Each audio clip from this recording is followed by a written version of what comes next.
Hello children, here we are again the example of revaluation, but apart from this revaluation we are preparing capital account and balance sheet also.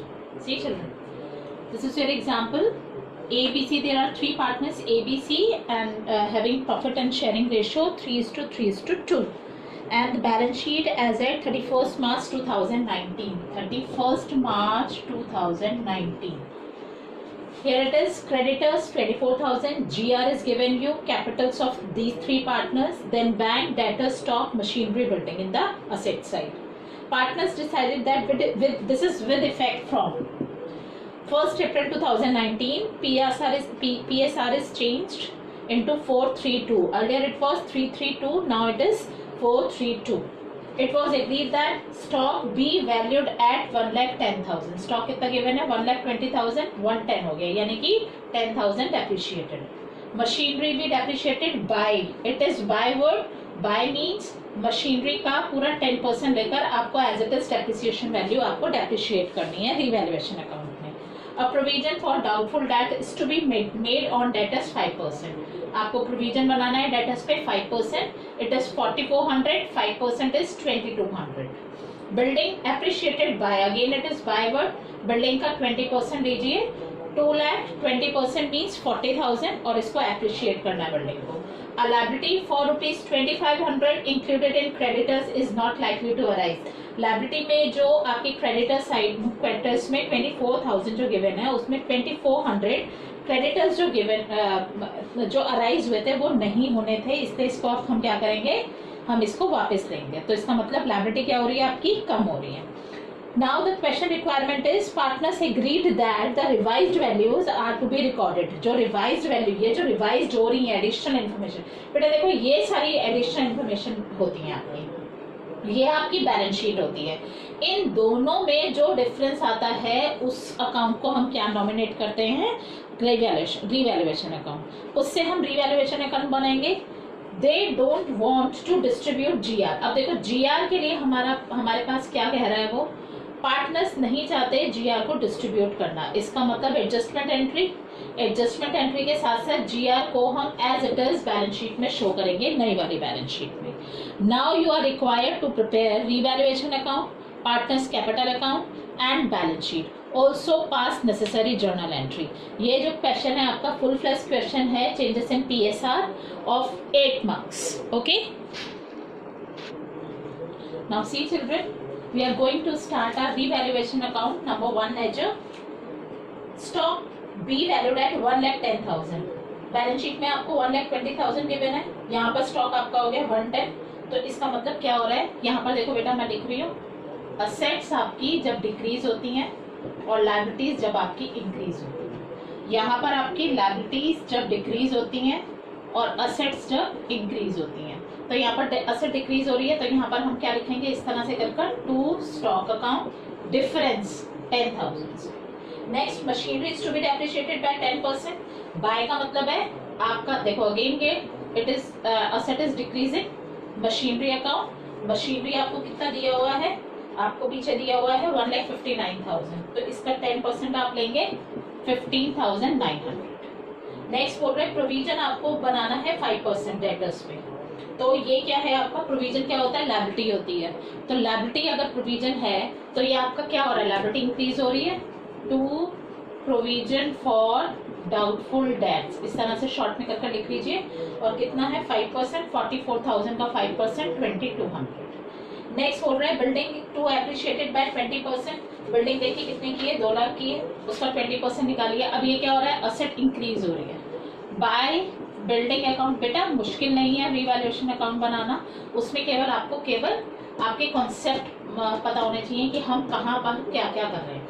जब asset कोई increase होती है तो उसको credit करिए revaluation account को, अगर asset कोई डिक्रीज होती है तो रिवैल्यूएशन अकाउंट को डेबिट करिए, and vice versa with the liabilities account.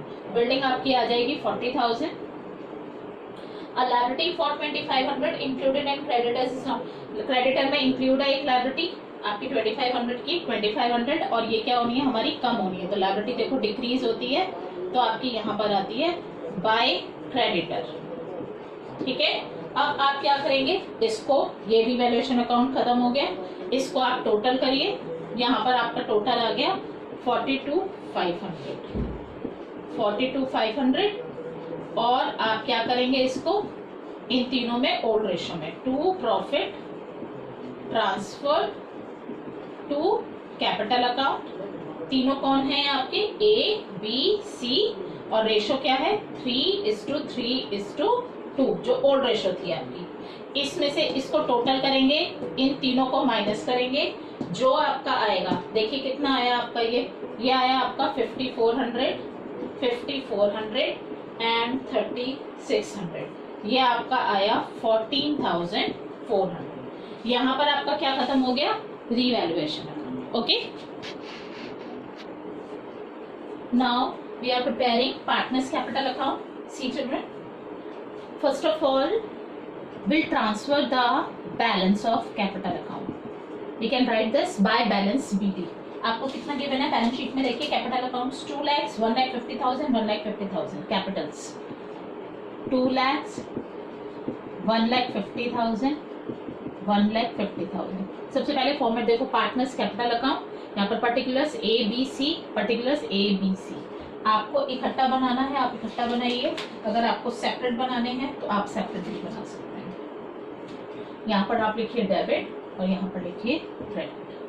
एक तो हमने सबसे पहले हमारा होता है कैपिटल अकाउंट में उसका बैलेंस शीट लिखना, जो आपकी बैलेंस शीट में लायबिलिटी साइड दिया हुआ है कैपिटल में, कैपिटल अकाउंट्स 2 लाख 150 150। आप ये लिख सकते हैं, this is by revaluation profit 5400, 5400, 3600। हमें आपका बैलेंस शीट में जनरल रिजर्व भी दिया हुआ था, ठीक है। जनरल रिजर्व को उसने बोला था डिस्ट्रीब्यूट नहीं करना है, तो डिस्ट्रीब्यूट नहीं करना है तो आपको क्या करना है, उसकी एडजस्टमेंट एंट्री करनी थी। उसके लिए आपको क्या निकालना पड़ेगा, SR और GR। मैंने पहले से निकाला हुआ है। SR है आपका यहाँ पर ABC, ABC, इन तीनों का निकल रहा है आपका, A का निकल रहा है 5/72, B का निकल रहा है 3/72 एंड C का निकल रहा है 2/72। ये कर रहे हैं आपके, ये माइनस आ रहा है इसलिए ये गेन कर रहा है, ये सेक्रीफाइस और सेक्रीफाइस। GR आपका कितना दिया हुआ था, आप देखिए जरा बैलेंस शीट में। GR आपका गिवन है आपको 36,000, 36। ये बेटा वर्किंग नोट है आपका, मैं अभी इसको रब कर दूंगी, आप इसको देख लीजिएगा। तो वर्किंग नोट में आपने SR GR पहले निकाला ABC का, उसमें जो गेन कर रहा है और जो सेक्रीफाइस कर रहा है। 36,000 से हम इसकी जर्नल एंट्री करेंगे, हम जर्नल एंट्री करेंगे इसकी गेनिंग टू सेक्रीफाइसिंग होता है ना, A to B to C, और 36,000 को आप 572 में आप डिवाइड करेंगे A में, तो आपका आएगा 2500, ठीक है। और इन दोनों में आपका आएगा 1500 और 1000। अब इसी जर्नल एंट्री से मैं आपको क्या बता रही हूँ, लेजर में किस तरह से आप करेंगे। दिस इज 2, यहाँ पर 2 आता है, यहाँ पर बाय आता है, तो बाय A है तो हम यहाँ पर क्या लिखेंगे, बाय एज कैपिटल अकाउंट। अगर हम एज कैपिटल अकाउंट लिखते हैं, आपको मैंने क्लास 11th में भी लेजर बताए हैं, अगर एज कैपिटल अकाउंट लिखेंगे तो B और C के कॉलम में आएगा 1500 एंड 1000। और अब हम यहाँ पर लिखेंगे 2B और 2C, तो A के कैपिटल अकाउंट में आएगा, दिस इज 1500 एंड 1000। ये आपका क्या था, ये आपका था जब जनरल रिजर्व के लिए केस 2 बोल रहा है, when it is not to be distribute in the capital account. तो हमने क्या किया, इसकी एडजस्टमेंट एंट्री कर और इस तरह से लेजर में आपको डाल दिया, ठीक है। अब आप क्या करेंगे, कैपिटल अकाउंट में देखिए और कोई चीज़ दी हुई है, WCR दिया हुआ है या IFR दिया हुआ है या कुछ और ऐसा दिया हुआ है, कुछ नहीं दिया हुआ, आप इसको क्लोज कर दीजिए। हम इसको क्लोज करेंगे, यहाँ पर टोटल करिए। अब इसको मैं रब कर रही हूँ बेटा,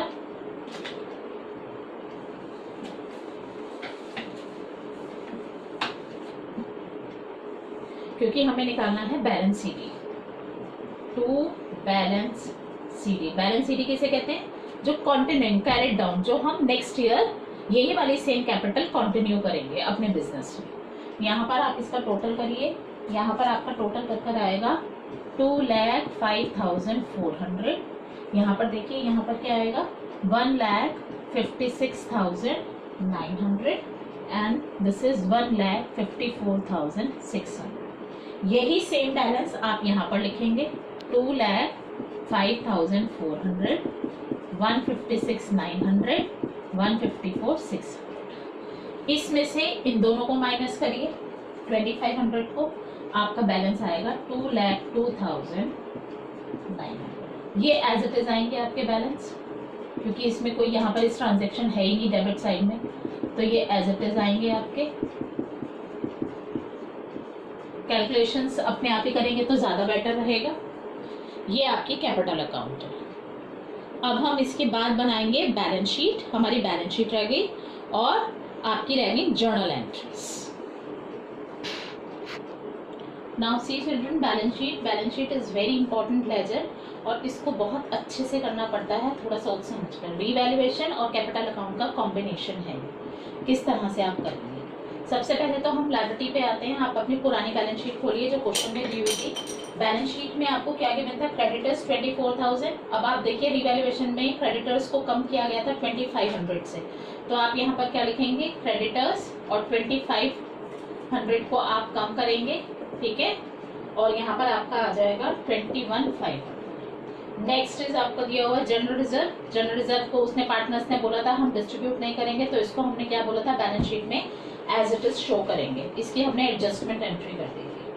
कैपिटल्स शो करेंगे आप नए वाले कैपिटल्स, आपने ए बी सी तीनों की ये वाली नई वाली कैपिटल 2,02,900, 1,56,900, 154,600, इन सब का टोटल कर आप लिखेंगे यहाँ पर।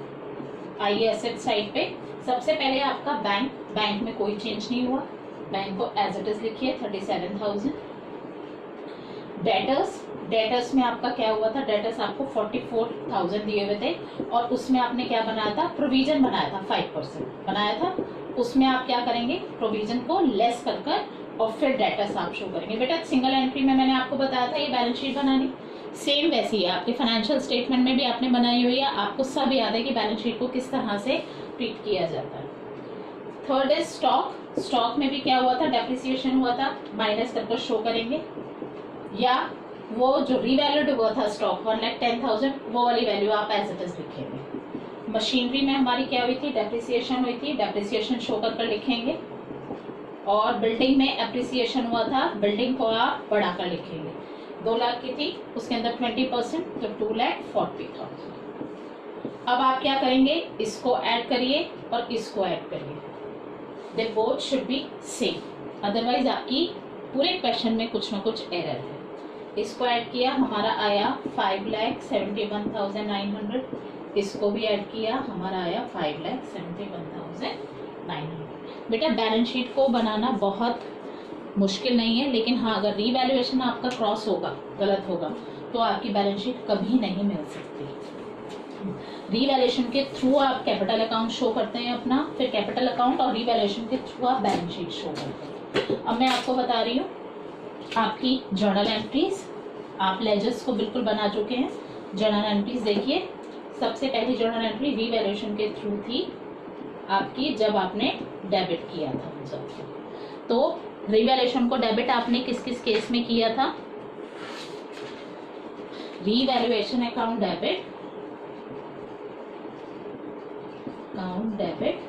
2 हमने क्या था, स्टॉक किया था, प्रोविजन किया था हमने, और मशीनरी में डेप्रिसिएशन हुआ था, ठीक है। इन तीनों का अलग अलग आप क्या लिखे थे, 10,000, 15,900 एंड 22। इन तीनों को प्लस करिए और रिवैल्यूएशन को डेबिट करिए 28,100। सेकेंड एंट्री आपने की थी, यहाँ पर आप उल्टा लिखिए, क्रेडिटर अकाउंट डेबिट और आपने building account debit to revaluation account.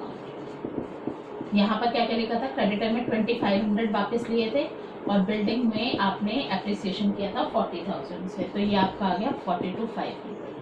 Third आपने की थी जनरल रिजर्व की एंट्री, जिसमें gaining as capital account debit 2 B's 2 C's किया था ना, यहाँ पर क्या क्या आया था, 2500 इधर आया था और 1500 इधर आया था और 1000 इधर आया था। उसके अलावा जो रीवैल्यूएशन आया था उसको लॉस, जो प्रॉफिट आया था, प्रॉफिट में आपने क्या किया था, revaluation account debit to A to B to C. Revaluation आया था 14400, यहाँ पर आपने किया था 54, 54, 36। पूरा का पूरा लेजर आपने उसकी जर्नल एंट्री में कन्वर्ट किया है बेटा ये। इसके अलावा अलावा और कोई आपके पास कुछ बचा नहीं है, तीनों लेजर तैयार हो गए, revaluation account, partners capital account and balance sheet and journal entries. This is your full 8 marks full fledge question from this chapter, changes in profit sharing ratio. बाकी जो आपका ऐड होता रहेगा, जो क्वेश्चन में कुछ ऐसा, रिवैल्यूएशन में कुछ ऐसी एंट्रीज आएंगी, वो मैं आपको सेशन में बताऊंगी। बट आप इसी के थ्रू, इसी से रिलेटेड जो है प्रैक्टिस क्वेश्चंस वो आप करेंगे टीएस ग्रेवाल से। जो डाउट्स होंगे वो आप मेरे से पूछेंगे।